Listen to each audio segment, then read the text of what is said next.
In the past month, the silent rivalry between Saudi Arabia and the United Arab Emirates erupted into public view as a separatist faction in Yemen, backed by the UAE, captured swathes of territory from Saudi-backed Yemeni government forces. This separatist advance prompted a series of Saudi airstrikes in Yemen, including one targeting a UAE shipment in a Yemeni port, which Saudi Arabia said was a weapons shipment destined for the separatists. So in this video, we're going to explain the Saudi-UAE tensions, why they go beyond just Yemen, and what it means going forward.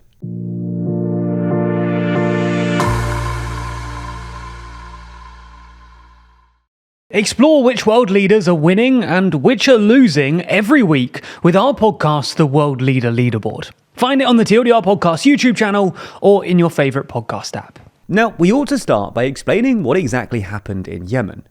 The Yemeni civil war has basically been a tentative truce since 2022, with the Iran-backed Houthis controlling much of northwestern Yemen, while the rest of the country is largely controlled by the internationally recognized government of Yemen, led by the Presidential Leadership Council, and which has been backed by a Saudi-led coalition. However, the PLC is not one cohesive group, and is instead made up of a number of differing factions. One of these is the Southern Transitional Council, or STC, a UAE-backed group that has been in control of much of the southern coast, and which seeks an independent state in what was once the state of South Yemen, something that Saudi Arabia does not want. This has always been a bit of a contradiction within the fragile PLC, which was formed in 2022 with the backing of Saudi Arabia and the UAE to unify anti-Houthi groups. In early December last year, the STC launched a sudden military offensive, rapidly seizing territory from the Saudi-backed Yemeni government forces, and by mid-December had claimed control of virtually all the territory, right up to the Saudi border, including the oil-rich Hadramaut province. After the STC refused to withdraw, the Saudi military carried out several strikes on STC positions, and on the 30th of December struck the southern port of Mukalla, targeting what it said was a shipment of combat vehicles and weapons from the UAE. Now, the UAE denied that the shipment contained weapons or was intended for combat purposes, but a strongly worded Saudi statement accused the UAE of stoking the STC offensive, and described its actions as extremely dangerous. Since the new year, though, the tables have turned. Under pressure from Saudi Arabia, the UAE said it would voluntarily withdraw its small troop presence from Yemen, and in a matter of days, Saudi-backed forces pushed the STC back to retake the captured provinces. Now, these events expose a deepening Saudi-Emirati rivalry and reflect a dramatic deterioration in the two countries' relationship, with Saudi Crown Prince Mohammed bin Salman, or MBS, on one side, and the UAE's President Mohammed bin Zayed, or MBZ, on the other. If we go back around a decade, there was actually something of an alliance between the two Gulf states, which were pretty closely aligned when it came to certain key issues, namely opposing Iran's influence, opposing Islamism, and the instability created by the Arab Spring uprisings. In 2015, for example, the UAE was one of several Arab states to join the Saudi-led intervention in Yemen against the Houthis. Similarly, between 2017 and 2021, Saudi Arabia and the UAE, among others, cut ties with and blockaded Qatar, accusing it of backing Islamist groups. However, earlier signs of a Saudi-Emirati rift include a spat over OPEC oil production caps in 2021, MBZ's absence from the China-Arab State Summit in Riyadh in 2022, and later absence from the 2023 Arab League Summit, which notably brought Syria back into the organization. So, what is behind this growing rivalry? Well, there's obviously an economic and commercial competition between the two. Both Saudi Arabia, with its Vision 2030, and UAE, with its Vision 2031, are seeking to diversify their economies beyond oil, aiming to become the region's top hub for business, investment, tourism, culture, and more. However, tension is most evident in their diverging foreign policies.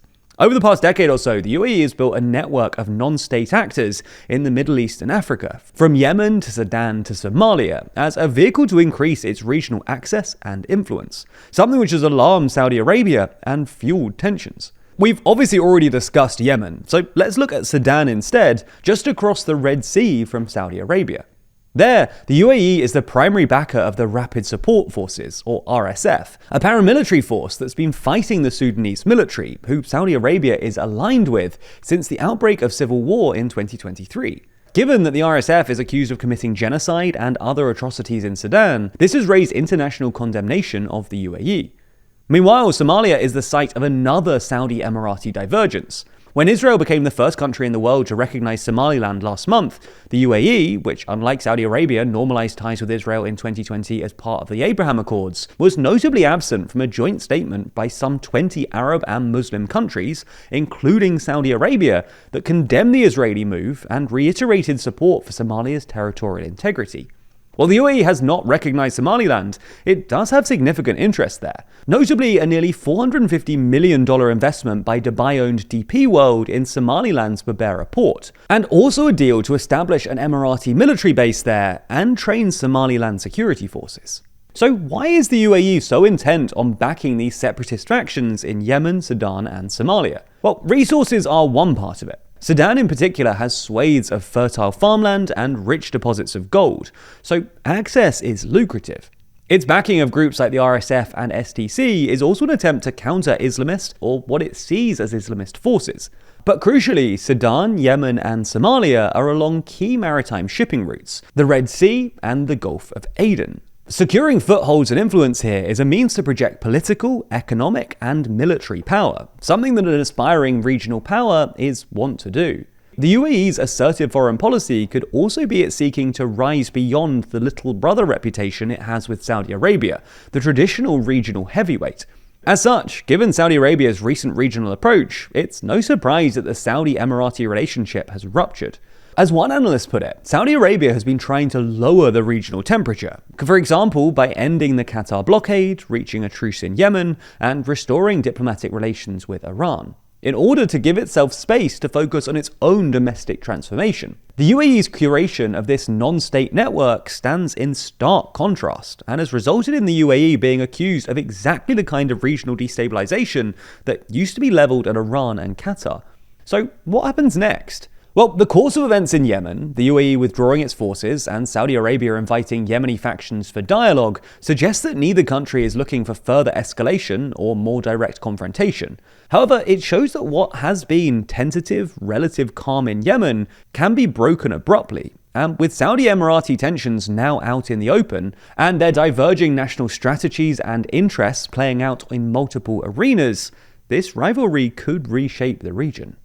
If you're interested in this, in the latest issue of our magazine, we discuss every major election that happened in 2025, running through races in Poland, Australia, Canada, Singapore, Germany, Japan, Norway, South Korea, the Netherlands, Argentina, Bolivia, Cameroon, Czechia, and Jamaica, helping you to catch up on stories you might have missed, as well as understanding the trends taking place around the world. There's so much more in this issue too. In addition to our cover story about the new Middle East, there's also full sections dedicated to UK, EU, and global news. The EU section includes our interview with fellow creator Money and Macro. We discuss how to fix the European economy, Macron's fall from grace, and how Albania has implemented an AI minister. The global section discusses why Trump's mandate isn't quite what it seems, how politicians conquered social media, plus the election summary I mentioned earlier. And our UK section runs through the rise of the new left, why this year's elections are so critical at all levels, as well as the strategies that Starmer ought to take to maintain power and Farage to gain power. Subscribers to Too Long automatically get 20% off every copy as long as they stay subscribed, but as a special New Year offer, you can get an additional 30% off your first copy if you use code NY2026 at checkout. Find out more by heading to toolong.news or by clicking the link in the description.